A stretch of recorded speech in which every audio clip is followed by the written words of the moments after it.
Yaya kolala kolamuka na Congo démocratique makambu ezanga kate. Yaya tolali tolamuki lisusuwe affaire mwana suka. Mwana suka na Jean Bedel Mpiana. JB Mpiana, artiste et musicien international alanga nzembo ya kenan sango. Yaya mikolo yute koleka awa je koza ki ane pas 7 ans neoko azoye basute yaya mwana nsuka yaki awa sur la toile alobi na réseau voilà JB abotisa e mwana akipaka yete patati patata. Oui c'est vrai batu batiaki makelele ya kosakana te kino epai wapi JB Mpiana souverain premier azongisaki motema basolaki ala miable ndenga famille yemoko mwana nsuka alekaki na itandowike alobi JB a pesa qui est $130,000 na kutu ndaku oyo aiko lobela biso ezalaki ndaku oyo JB a pesa qui est kasi tola muki boye o mwana ntuka zongi na réseaux sociaux o non décharge au JB signaki à la carte d'électeur na ye na décharge ke makambu o bayokanaki asali yango te makambu nini oyo mwana ntuka bayokanaki na Jean Bedel Mpiana JB Mpiana ezo pesa biso mutu ko soi. Décharge au Asalango et là qui a nini. Est-ce que $130,000 bayokanaki combien? Après ça qui est avance to ndenge nini. Après ça qui est mbongo to après ça qui est mbongo angote et puis si mutu ko so yango to ko décortiquer yango awa na émission ya lelo. Ya Didier na mati na poko ya lelo na live pa na yo. Pona ko lakisa mécontentement na nga na zanango envers présent JB Mpiana. Ya Didier, basengaka réparation à l'amiable pour bayebaki que bazalaki na faute. Maître Ike Eudapoulos asengi ngai na sala vidéo au bino tout bomonaki na salaki pour na soigner image à présent JB. Na salaki yango mais na sima makambo wana tout bango basali nde nini. Est-ce que président JB Mpiana a sali ndenge oyo ngai na solo laki na ye na bureau à colonel Mimi? Yaya ba magicien ba zabolo bato basala kadia mpemba ebele balobaka yango ke ba mèche oyo basi batiaka na mutu ezalaka ba mèche ezalaka bongo ba serpent. Est-ce que c'est vrai? So ya lokuta tala expérience oyo omona kate soki ozui mèche osopeli yango ma ya moto omona kanenge serpent ningana kana katite ndeko oyo asali démonstration. Shalom peuple de Dieu, j'aimerais parler à la femme ce matin. Femme, regardez ce que vous rajoutez sur vos têtes. Regardez les serpents que vous rajoutez sur vos têtes. Parce qu'on l'a versé l'eau chaude, il a en train de se tordre, bien aimé. Vous prenez ça à la blague. Likambo yako kamwa yaya pasteur Lifoko du ciel, ancien musicien to alanga nzembo ya kala ko bongo pasteur Lifoko du ciel. Ala musi batumi bale bakufa yaya likambo yako kamwa oyo miracle ba pasteur musu bakokate ye akoki yango. Landa ndenge asekuisi batumi bale. Des autres témoignages, cette fois-ci dans la ville de Pointe-Noire au Congo-Brazzaville, un homme tombé d'un poteau de 9 mètres complètement mort est revenu à la vie grâce à une prière du pasteur Lifoko du ciel qui a également redonné vie à un bébé déclaré mort dans le ventre de sa mère par une échographie. Ces témoignages ont été donnés par le pasteur Lifoko lui-même lors d'une campagne à Pointe-Noire. Suivez.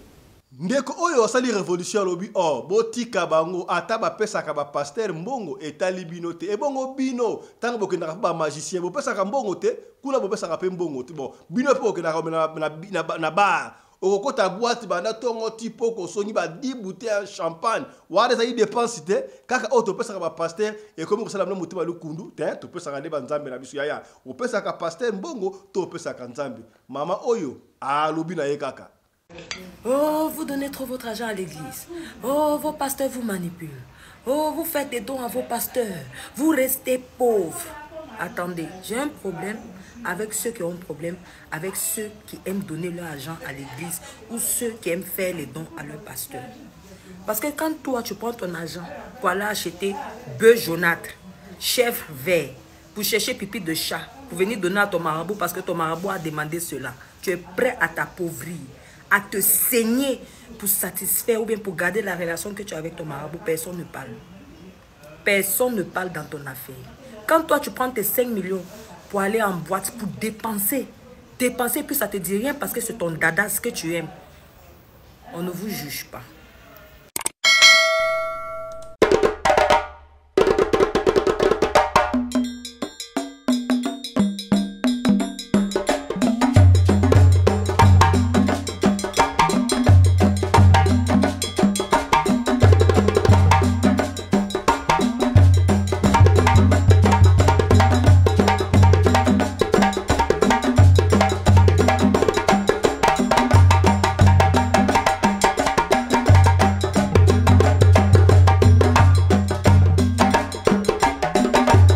Mobali mbinga na mwina ngolo aboya hydroquinone soki ezotambola basheri bazokwea mayanga na retrouve douce tendresse affection epa na yo nasalelo nini mpo ndimake na kupendaka. Bon, papa Sango, kangelanga bango. Sango, okoye koloba na yo, okoye kotyala o makelele, mais okotunaka pesa. So ba ebiso ya ka ba ndo tuno botama bitata mambolo ba kimeba komala pa komaka na papi ezala ngo ba boma pe mutute bazo komakaka o papa azara mutekolo nini bombo nani mama nini osaka musala nini adresse na o complet voilà ba question simple ba boma na ba mutute état de droit toi en état de droit ngamna loba ngota yo Bruxelles ngoto ye toi na Bruxelles na Sango Bruxelles ngoto ko Sango azongi mbangu po babengi ye pe Bruxelles ngoto ko komi Bruxelles o ya Bruxelles de yo Sango yo na Bruxelles koti aye ko sala investigation na koti bakoti ah ouais toi na kata Bruxelles donc toi na Sango yo ressemble ezate on va ici c'est par ici voilà Sango azozonga c'est par ici Sango namoni outi musika lokola outi Paris abomeloka mai komela okutisa motema yo outi musika bayamba mopaya naza eloko bapesa mela mai sikoyo tozala mutokoma sango mela ta mai okutisa motema outi okoma sango mela ta mai osala nanu mosala mais esele eloko tomela mai okutisa motema omela mesima mela ta ndambo sango nafukami mela ta ndambo arrêtez ça papa nabino komela mai te omayamona sombemo te telema boye bato bazomona biso c'est pas bien telema na boyi nakomela mai te. Mwana mobali oyo asali parallélisme entre église catholique na église oyo de réveil. Oyo bingaka binzambi. Est-ce que ça la binzambi ya solo? Qu'est-ce que l'église de réveil apporte na communauté? Qu'est-ce que l'église catholique apporte na communauté? To a fait déjà commencé à apporter. Asali parallélisme oyo okoyoka yango est-ce que lobi ya solo to lobi ya lokuta? Mbote na bino bandeko balandi ya radio loko télévision bisika nyos tubo zwami merci na confiance peu fidélité bozali ko pesa na radio lokole masolo na chaîne na bino radio lokole télévision et pa wapi tozo kuta na chaque fois pour na ko solo la makambo zali ko leka bongo na communauté na biso africaine mingi ya biso batu ya mangala na esaka bino chaque fois batu lo bakalingala zali kaka ba congolais ya Kinshasa te ba ngolais te ba Brazzaville te tout le monde la lingala bote ko landa émission lekino libanais azo beta lingala azo la papa Fachi azong sa na Congo démocratique voilà c'est-à-dire que émission na biso et kendaka partout ozala bongo na Bundes et paya Tata Mbemba Jack Bowe puissance boni nzombo abungi Jack Bowe wapi nzombo c'est que bien voilà ozala na Belgique et paya première dame Maman Marie-Thérèse Mbote na yo ozala pe na Brésil et paya na São Paulo mbote na bino bala tu ya São Paulo nous sommes de cœur Mama Titi na São Paulo mbote na yo na bosani bete Mama Titi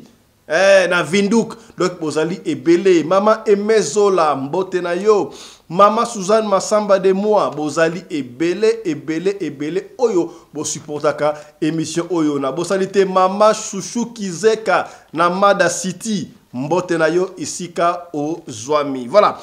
Il y a ceux qui parlent de yo otala biso to senga kana yo o d'abord au s'abonner Et puis, si vous s'abonnez, vous avez la cloche à notification pour nous attaquer le programme Nabiso Atasoki Mukete. Et puis, vous partagez.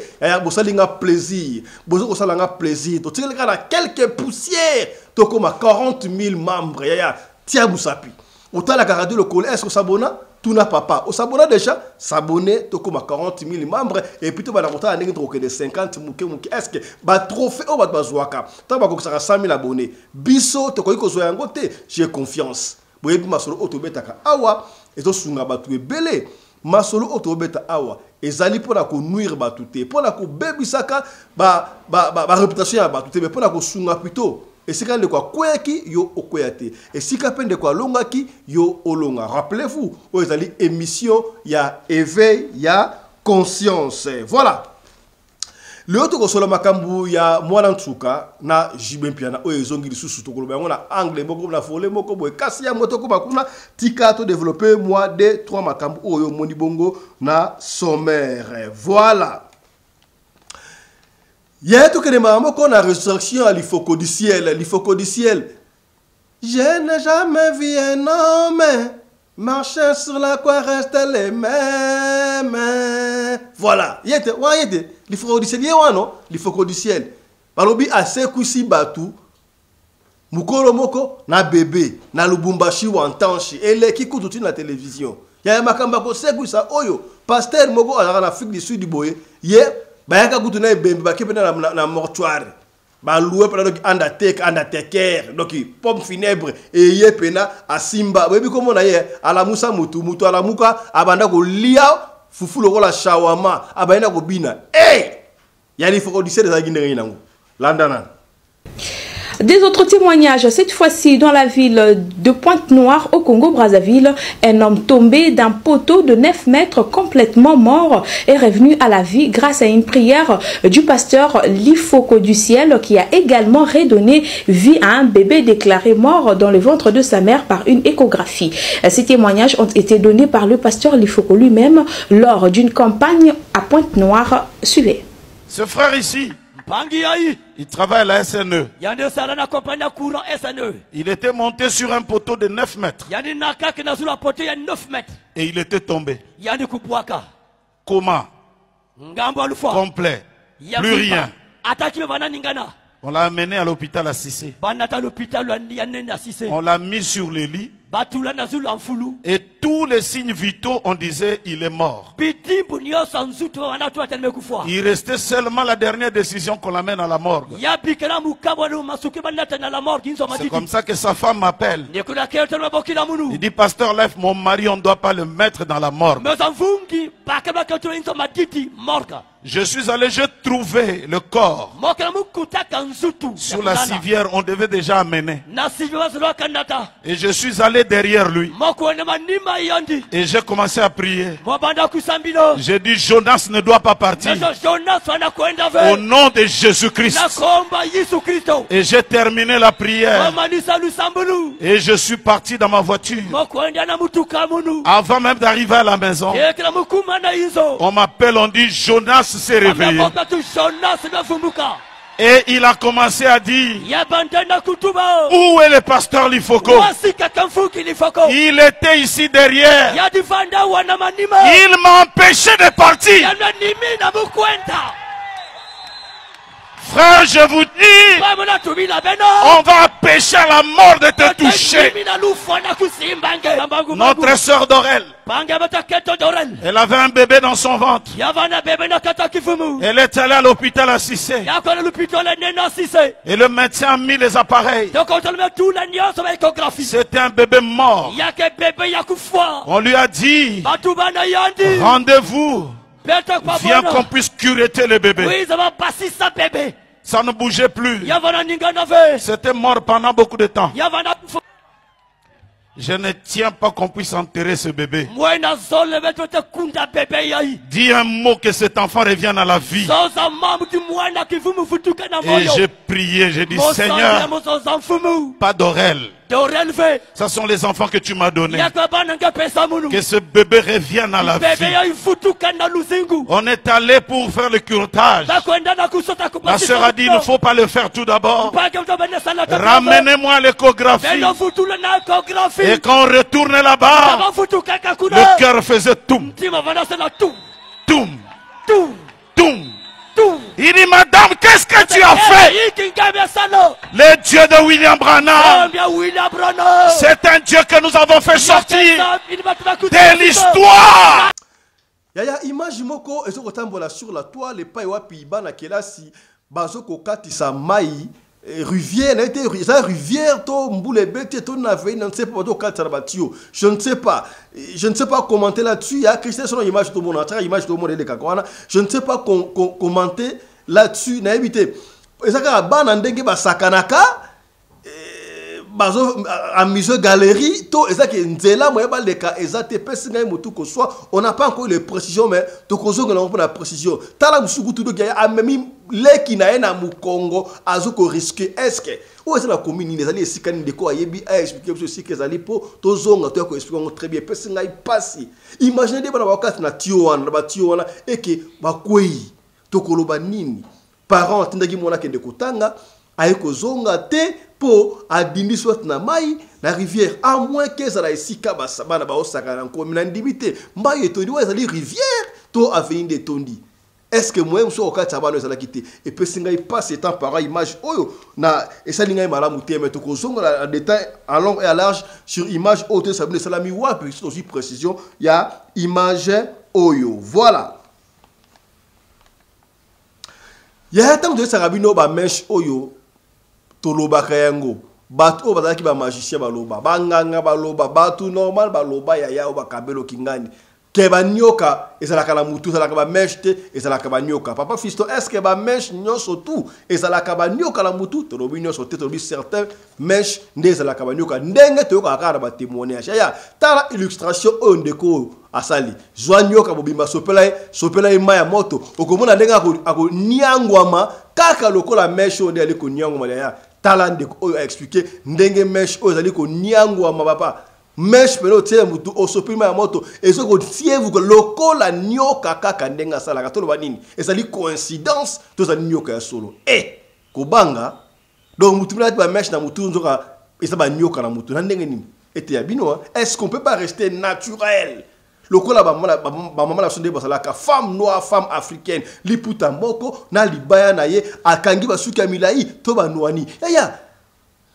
Baya basi bola taka bongo te pona nini moi libaya liputa moko sido la femme africaine pour ça asunde ngo te pona nini ko bo banki to ko sakana te recours à l'authenticité mama la ta liputa oui basi ata yo ati ki danse se badiga lelo ba mama ba robi na kana banani basi nga baba de mukuse oh so ba banda ko yembra mubutu wana basi nga ba jalelo ba mama banda ko ta puta tali basa kitoko. Est-ce qu'on peut pas faire recours na makambu wana tala siko ba mesh et comme banyoka et bangisinga tala. Shalom peuple de Dieu, j'aimerais parler à la femme ce matin. Femme, regardez ce que vous rajoutez sur vos têtes. Regardez les serpents que vous rajoutez sur vos têtes. Parce qu'on l'a versé l'eau chaude, il est en train de se tordre, bien aimé. Vous prenez ça à la blague, or que c'est pas la blague. Quand on vous dit que les mèches ce sont des serpents, vous ne comprenez pas. Elle se dit qu'elle a mis quelque chose sur sa tête. Or, ce sont des serpents qui passent de longueur de journée à boire son sang.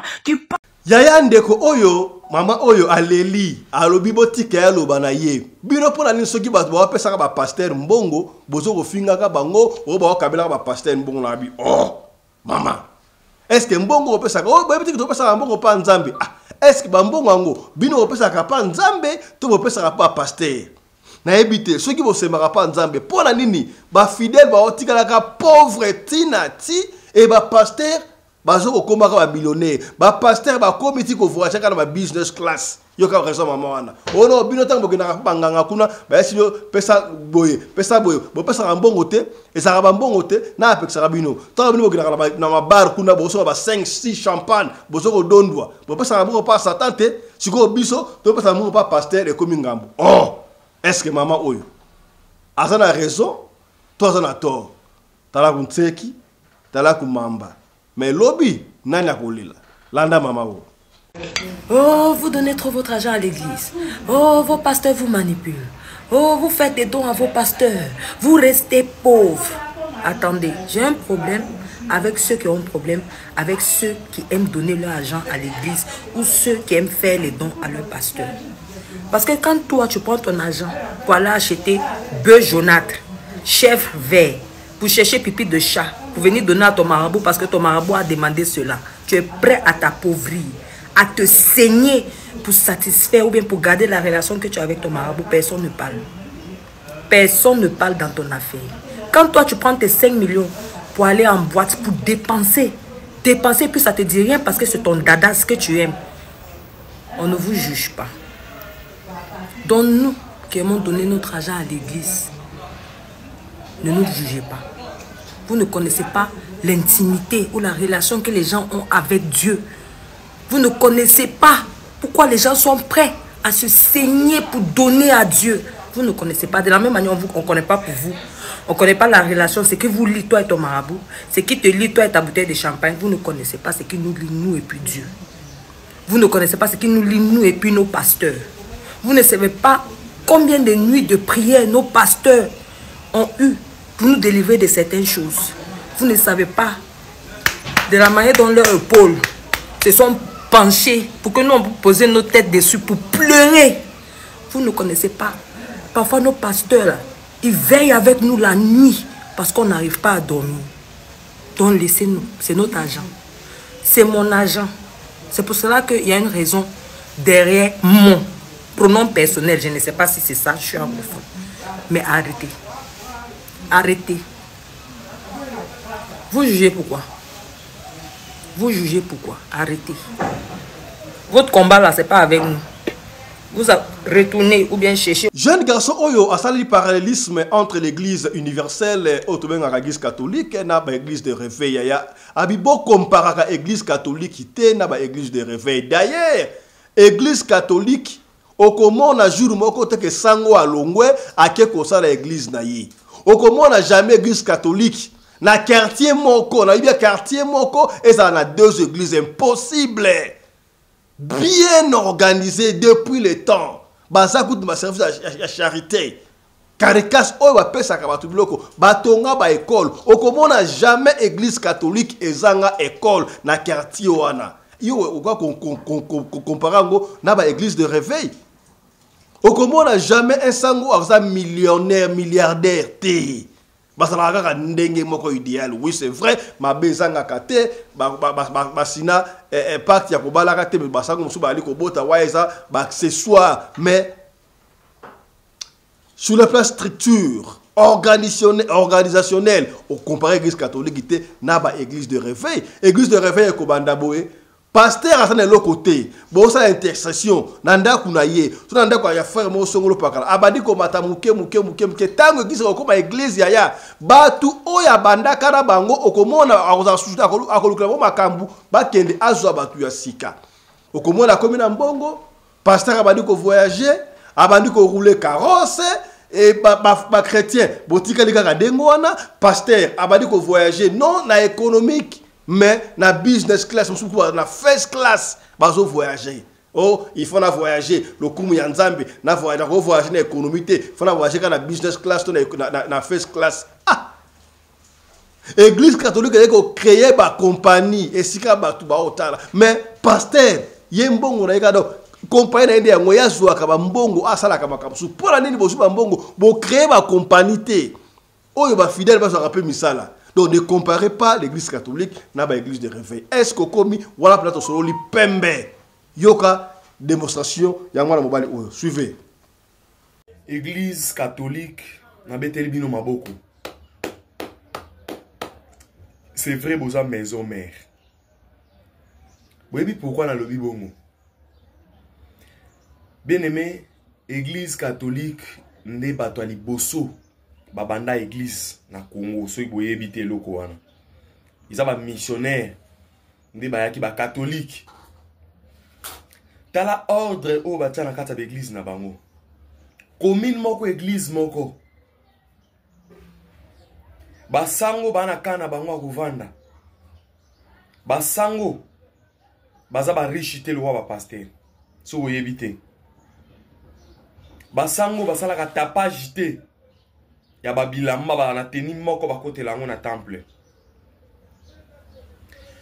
basango bazanga ka orphelinat te po église eza œuvre sociale basango jamais ba manka orphelinat ou bien homme de vieillard.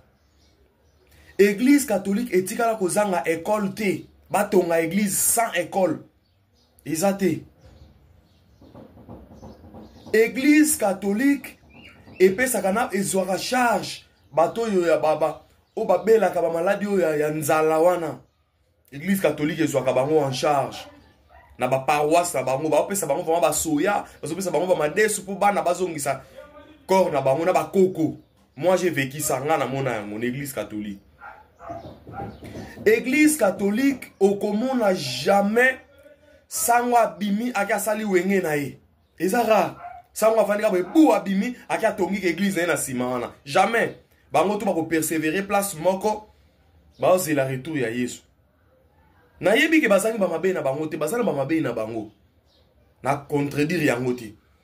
Mais discipline au église catholique ezanango jamais l'église catholique oyoka ba reboskara masokora makaraboso boyoka ne ba pasteur ne bazo finga na ba parler langue na bango ya lokuta o etikala ozana bible te. Est-ce que bino ozomona ndenge ba pasteur bazo bonga na église ya minene ba tonga ba temple ya ba 3 millions de dollars sans que ça la entreprise o ya ko engager ba chrétien ba chômeur mais atongi temple wana poso akufi mwana na yazwa lokola royaume na bango bato ba ososola te bongo muke même tout gaillard beba bongo muke ba pasteur bozo mona ndenge bazo voyager du jour au jour na ba vol na ba VIP. Est-ce que bomona basango bongo? Est-ce que bomona basango bongo? Ba yebi sote po bomona bolwa manzambe fona voyager nga pasteur fona za la riche mususu na otaye bisabino yaka na hélicoptère l'église na hélicoptère qui tisaka likolo awa na Congo je vous dis. Est-ce que l'église catholique bomona déjà ne bazo bimisa mutu ngolo ngolo na kata kamanyo kana kata mutu eloko eze esprit faut bimba pe spirituellement nen bako bimisa ba protocole bazana wana ba sachet bazo boka ngo ba mise en scène esalema wana na catholique au monde eloko wana ta na catholique au monde teo bazo vie ya mutu bazo exposer yango mutu aleka liboso na kolobake yo na ndaku na yo a étudier vie na yo alandeli yo ba betelo lisolo na yo ba azui témoignage na yo peut-être yo moko confessaki abimi nango na miso abato abani ko loba yango o rabaskaba. Le Seigneur est en train de me dire comment ça me peut banga rangote baloba ngo pe na pete que Dieu est en train de me dire. Est-ce que bino bomona biloko na catholique? En tout cas muta critique catholique yenda za kobunga catholique bana ba faiblesse na bango bana ba biloko na bango o to komona pe ke za mabe o ba comprendre la Bible bien te mais na logique na makambo nyonso esenga totikala na biso kuna mutu ayaka na makambo réveil oyo ayako luka problème papa edi na bala pe ya tonam papa ta makambo ya oyo tike olukeli biso na Congo ba comprendre mabe donc mutu ça comprendre que soki atei akoki ko sa l'église mutu ça comprendre que na après lupango oyo donc mutu osamba sur l'église a moninga te après lupango église ce ko komona kama kielele ba tiela ba voisin soki ngai na tie live ana mitoke batu nyonso baba ndako na minutes oyo na tie live ke batu nyonso baba ndako témoigner bakamba pasteur basala bango tala il y aura des scandales ici nga moko na buto ebisa bino vidéo eleki ke nga na kutana pa grand pasteur bobenga grand na moko na oboya otanga komone komi ba justice ça en état catholique funda batu tata bo fingi bango mais abiso asoko lobi vérité ba ke ofunda yo na boya otanga komango mais grand obino boyebi ke grand pasteur ngai ba ngaba pesa nga $100 kanga mutu ka boye kaka na kutana ba jana ba pesa nga $100 pona kosa ko koma aveugle après a ki sala ka délivrance na bika na témoigner mais awa bino bomona ke grand tango ba fongola bino misu congolais il faut bo luka boye ba ke mais vérité wana ebimi ndeko wana lobi sko yo fona étudier na tout na ndeko wana ba question ici ka tel lobi mabe to débattre soko za na raison nga peut-être ngo sala ko bunga na betelo pe maboko so inga na raison loba mene sili sko bino boko ya muto loba vérité lobo luka lobi bongo pona nini mbala moko kati liboso fingi ta congolais manière na ye bazo ko sabino je vous dis la vérité que bazo ko sabino Moutako kolega liboso te abana ko exposer ba vie abatu azwaka. Non, naza contre biloko mabe o bande ko biso ba tiktokers bazo salaka o ko modifier nzoto sala sala boye, je suis contre ça na kuya kangote. Mais biloko ba pasteur bazo lo kosela bango moni pasteur. Pasteur abebisa ba vie abatu ebele ba famille abatu ba pasteur ba kaboli. Ba famille abatu so boyebite. Ba mabala batu ebele ba kabwani, ba couple fiancé ba kabwani, o azala kindoki o mobala vie no tenzamba ebisinga à cause de Dieu m'a dit. Mais bozala na sima na bango. Église eza est vraiment social, les ana pona ko sangisa ko réunir ba place e baby. Mais abiso lelo église eza pona ko séparer. Nani alingaka andima nani pena andima kake un jour bande ko nga ba yembaki ensemble ngo. Voilà. Oki parallélisme ndeko asali. Yaya, ne comparez pas ba église wana na ba église catholique. Yo soyoka o sango moko boye asali so gininte, o soyoka o masera ki ko sala bibiel za ramwa na catholique za la raté.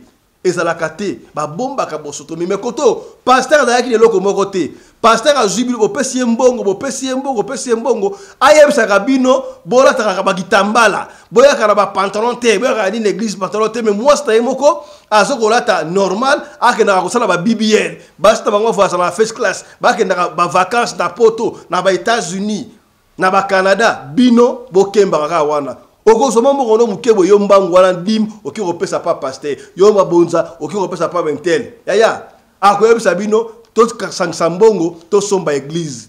Bo contribuer mbongo ta bo somba église wana, mbongo wana atie kombo ya ye bo muto liboso na sima mwasi na ye. Donc ba pasteur ebele tala ba mikanda ba misaka wana. Ba joina bango basi na bango. Yango na ba komisa basi na bango ba pasteur. Qui te dit que soki mwasi na yo, soki yo tali pasteur, moi je te fais comme maman ma pasteur. And then, est-ce que moi si ya président la présidente? Hein? Moi si ya ministre la ministre.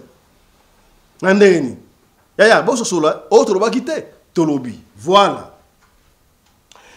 Yaya kolala kolamuka na ebisino na mokili oto komona makambu tambola na mokili omona makambu kasi yaka na République démocratique du Congo omona mikamwa affaire ya mwana ntuka na Jibé Mpiana et pesi ngai mutu ko soit na linga to robela yango te na bino non to sofani na équipe ya rédaction ya radio lokoto bino il faut ko loba po ko pesa conseil po oyo et comme trop c'est trop mwana ntuka ayaki kolela awa.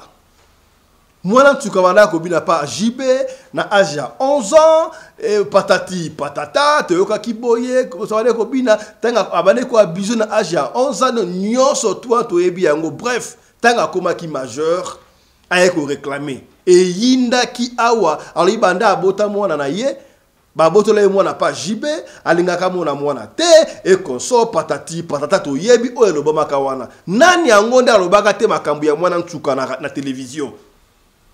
Si et comme dit na makambu o l'état koti yango yemoko un certain colonel a jogi makambu wana amen konso bakena gito mona ki yango na bilili awa to mona gutno a vidéo mais ezaka seko bakanga pasteur onanyo pa ba église primitive wana pasteur ba église primitive moi la maya mutunanga commandant Kongola Anderson de Jobu o bakanga ki pour makamba ser meda ezaka ba série wana pasteur Casse. C'est pas grand pasteur Casse. Mon injustice. Comment est-ce que bakani pasteur Casse? Pasteur Casse ou ta Simba Gatago Simba te JB ou ta bon d'ici moi 11 ans. Toloba ne soit pas tout ça analyse yaya. To vandi boy ça va? Tu es comment la boy? Oh, ça va ba yo kibiso. JB a komi mutu. JB a komi mutu. Yemoko mwana ya 11 ans mwana ntuka aleka la télévision.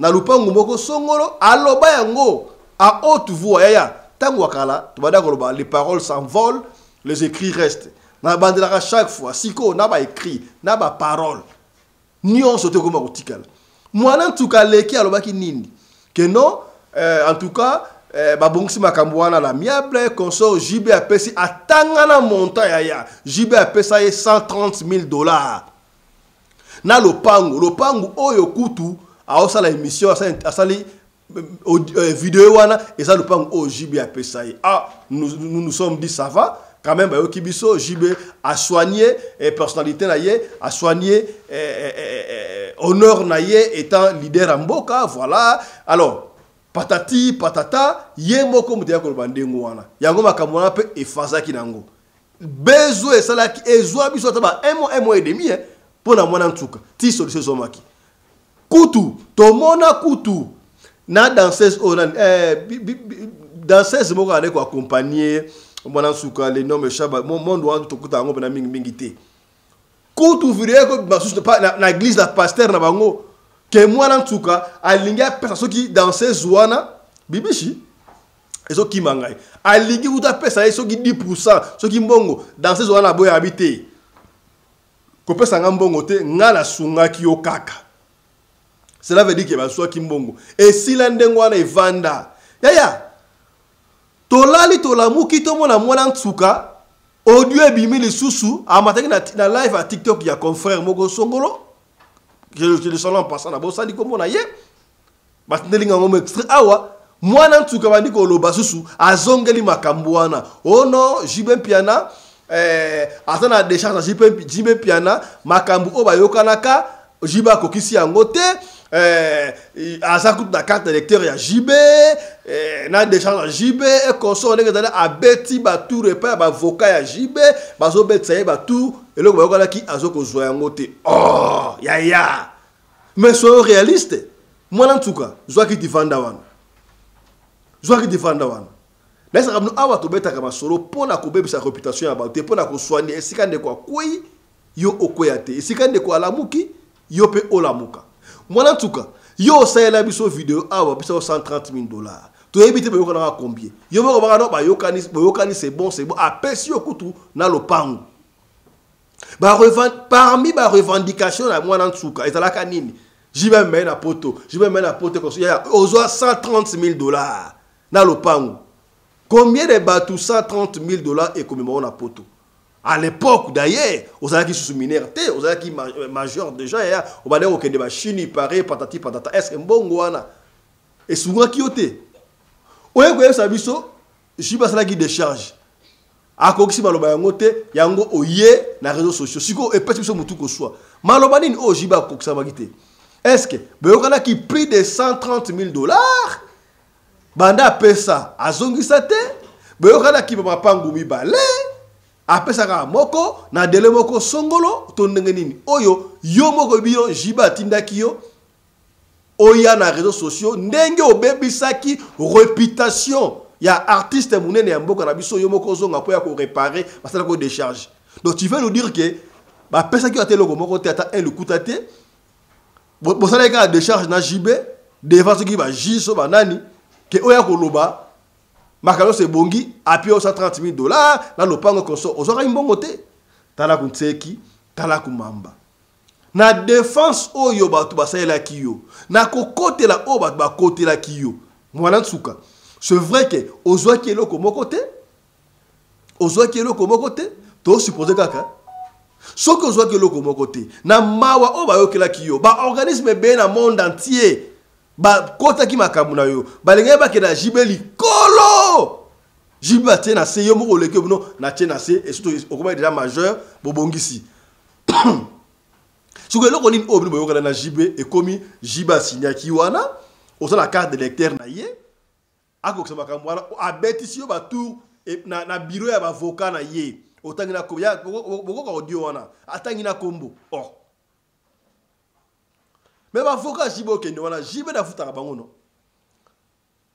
Est-ce l'importance que ne pas Jibe? Oh zela, n'a épais n'a mutu ko soit. Voilà niveau de réflexion à bateau on a un. Et puis de deux, moi en tout cas, on suppose que bon a personne qui a $130,000. Donc $130,000 ça dans le monde c'est grave. Et s'il y a un ba yo zonga susu, ba ba telo mbongo.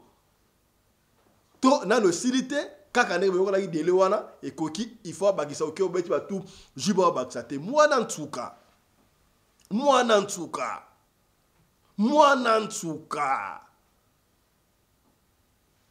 yo soki ba pesa ki yo mbongo te mais comment se fait-il que ba pesi yo mbongo te ndenge mali ko baso pa yo mbongo te allez bas signer des charges que notre kopesa yo mbongo mais yo leka lobabo ozwa ta RNT et puis au leka o loba ozwa $130,000 je suppose ata yo moko et puis to mona ki toki osala bavoka do bavoka na wapi ba ndima Jiba signé des charges que non, yo le la télévision, on va que lupango wana yo.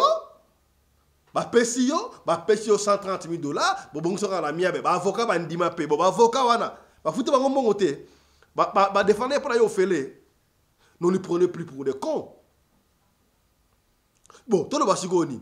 Soki ba mema que dans mouvement wana et qui ba kosaki, Jiba kosaki. Ba kosaki yo. Yo eko sabiso que non, ba pesi yo mbongo. Parce que entre yo na Jibé, na biso, ba na ba bazo basiko. Côté là, on va côté là kayo. Crois-tu que nous sommes sur la toile, au bim sa dossier wana, on assure que ça va sur l'impact, la degré wana. On assure. Bah toi on dit sous. Donc cela veut dire que Makabunyo sur le baka liboswara au Kosaka na yo. Moi je me rappelle que dans certains films les kaka la télévision à côté là yo alors ça il y a na sopene ya na sopene yo boya makamwa au soigna tellement au soigna et faza nie les kandengwana ozongela biso sous no Jiba Kosaki yo. Ah ça c'est du n'importe quoi. Honte à toi. Mwana Souga, honte à toi. Ya boka ta partout botindela honte à toi. On ne peut pas jouer avec les gens comme ça. Donc veut dire ce qui veut dire ce que vous avez un avocat, si et seulement si, vous reconnaissez l'avocat là, à moins que vous pouvez se contrer. Mais quel genre d'avocat, oh, on dit que ça la décharge, on les la télévision, on le baquet, bah pêche 130 000 $, bah pêche dans le pangu. Et si là qui wana, tu n'avais pas pris soin de ça, non, alors bien à autant, au souka qui on bongi c'est la miable. Si vous avez songe la mission sous awa, oh le bano, vous avez la carte d'électeur naïe, on s'en va preuve, pour ça là on dit, preuve anine. Parce que quand tu nous brandes des preuves, voilà, tant des gibas, alors va qui doit. Preuve n'est pas que vous avez un solo. Ton compte de soutien. Ton compte de soutien. Et puis des deux, moi, tu n'es plus, moi, en fait, tu n'es plus, moi, tu as sous mineur, au cours d'un majeur. Il paraît que tu dois, il paraît que tu dois, au bout moi, dans mon sous, à part moi, au bout d'un gibé. Si moi, au bout d'un gibé, on a tâté les aliouats. Est-ce qu'on a rappelé à Pio à des dommages de CJB Nengwana? Pourquoi comme ça? Nous sommes là pour CJB. Tout le monde a battu Béré à Botabana Awa. Banana Mbali ou Abesso Rumbong. Yo, entreprend. Ya, tout le tic est un Ndengwa, tout le monde a passé au Yoka Yo Moko Loba aux 130 000 $. N'a le pango. Suko, tu veux nous prendre pour les cons, au Zongi la Bisso, au changer ma Kambu et ton Dimayo. N'importe quoi. N'importe quoi. Ceux qui vont shida ceux qui ont la shida mbala oyo eko simba te personne sera pour toi. Je ne sais pas. Moi je ne soutiens pas des marches wana. Je ne soutiens pas des marches wana. C'est vrai, Jibé t'a fait abuser, ton côté là qui consomme mais bon ça qui envoie la miable. To lo bakutu bakanga pasteur casse. Pour ma meda oyo papa na boka akola la carte ya mukolo. Asala ou telo robot bakanga ya kota asala kashoti le na prison mais yo Jibé abusa abotela mwana bakanga JBT andima réparation yo ko ba pisa 130 000 $ dans le pango et aujourd'hui tu nous reviens ouais ça biso ba dire na yo ça ni que non ba kosa ki non ba kosa ki na décharge n'importe quoi ya bon na no mwana ntuka lenga lobi et bon tozonga ya Didier na matina poko lelo na live pa na yo pona kolakisa mécontentement na nga na zanango envers président Jibé Piana. Ya Didier, basengaka nga réparation à l'amiable po bayebaki ke bazalaki na faute. Maître Ike Edapoulos asengi ngai na sala vidéo obino tu bomonaki na salaki pona ko soigner image ya président Jibé. Na salaki yango mais na sima makambo wana tout bango basali ndenge nini? Est-ce que président Jibé Piana asali ndenge oyo ngai na sololaki na ye na bureau ya colonel Mimi na sengaka président Jibé Piana selanga de charge asaile ngai? Est-ce que a respecter makambo komela de charge wana? Est-ce que bazongisinga ba droit na ngai? Victime ezalaki nani? Ngam na victime? Pona ozala mokuse, hein? Bref. Atake mona nzambe, nazwaki tako patienter, ya okende komonaka bango na beti 50 tours kuna na cabinet Il y a avocat président JB Piana, comme avocat en maître Igue Pouloussi. Pour n'a aucune obongisa. Comme Simbité. Dans 8 ans, à côté de la président JB Piana, il y a un audio. Il y a un audio. Il y a un audio. Que tout cela qui ngana ndengeni makambeza la ki ndengeni et sindi pe pa na été ya ngomoni na epa na yo na matina live pa na yo ya Didier nazo senga la président JB Piana avec beaucoup de respect a soigner ndenge makambeza la ki na boy koleka directement na émission na ba makambo mikanda na étalé na boy omo na sali nanu pa ya liboso live all. Président JB Piana, Aza papa, a se respecter, a soigner. Pourquoi zo memanga musika? Pourquoi zo sala boya, zo todrenga pourquoi? Naza mwana. Et pas na naza mwana. Ya zo sala makamu ndenge mususu ndenge nini. Na boy koleka na émission, na étalé na leka na mikanda na loba ndenge makambo elekanaki. Ndenge basalela ki makambo. Autant mukile koyoka ne basela ki makambo wana ko étaler na ba preuve makambo tout. Ya ba carte électeur na ye makambo tout ena koleka nango muto kote la ozalate. Yango na sali tout na matana live pa na yo. Po et comme la présence JB Piana a luka moyen a sala ndenge a sala na décharge. A sala ndenge to sola ki na ye na bureau colonel Mimi. A kokisa makambo lobaki. Merci à Didier Sukiwana. Voilà, bandeko, atabino moboyoki, ndenge pera lobi wana. Croyez-vous que batu, bako da suna volonté, yako sunga mwana ntuka, yako kota makambu oyo, ata batu bakoti yango, bokanti eko da suna ampleur, ndenge zaki ya liboso, to monde ja mwana ntuka, mutu ya lukuta, honte à toi, eko simba li susute. Eko simba li susute. Eko marande soki boko mpiaka, Owana okuma derrière à JB. JB parce que osola na pas ça JB. Soka la JBT, ala gi chayer, vendeur ba kimpuko, olungo na été. Tato abo chongo mbalo wa saka. Polanda kai n'importe quoi. Donc maman ya mwana ntuka zo mwana na yo, si seulement si basaki ba avocat ya solo, osona ba avocat ya solo. Démarche ça la wana et ko contourner contre Bino parce que comme usage de faux. O message sikoyo que on a des décharge, carte pour citoyen, il y a carte d'électeur à JB, n'importe quoi. Bon, tant que JB a personne qui est un bon ouana, à signer la décharge, et ça la décharge, n'importe quoi. Bandeko, talama ino bamukezo ina ngopo na makamu oyo ya mwana ntuka na JB yango wana. Yo mtoto la ya soki ozana lesolo ko pesa biso benga biso opela liso na yo to lingi mingi otinda audio tinda audio toyoka audio ya liso na yo to kubeta yango kaka ndengo nito beta yango soko nito tanga kombo to kutanga kombo soki po boyi utanga kombo te to kutanga kombo te biso to fonctionnaka ndengo wana. Allez, portez-vous bien, santé d'affaires à tous hein. Chap chap et tchara.